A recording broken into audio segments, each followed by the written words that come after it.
搁再来看台北市某一间国小的棒球队是，互人惹出讲校长会甲这学弟长期霸凌、公拍公骂，甚至个性虐待。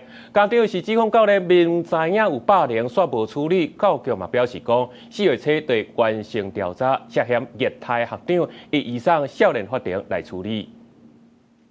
他必须进去休息室跪着，把下半身脱光啊！ 很痛，回到家都躲起来，裤子有血，我们才发现到。愈讲愈激动，讲到囡仔拄到的代志，做家长的真正袂得过，佮唔甘。家长直到去年11月到今年1月，读台北市某一个国小的囡仔，伫学校棒球队去互2个6年级的学长长期霸凌，唔那甲骂，佮甲拍，甚至偷用手机录卡，也甲性虐待。教练虽然知影，拢无处理。当他们在霸凌的时候，有没有人把风？ 有啦，我们有。把风者是谁？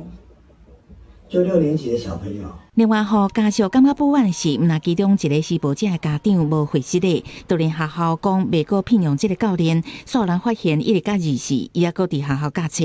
不过台北市教育局是讲，学校伫1月受理了后，同步启动性平加霸凌刑事调查，一定4月初7进行完成。学校已经甲这个教练调离现职，听候调查结果。 你说这个教练可不可恶？他没有去制止这个行为，他让我的小孩子全身都是伤的回来。在我来之前，我打到学校，他还在任教。爸爸自己目前对于棒球会有阴影？不会，他有接受治疗，然后一谈到辅导，他会大哭。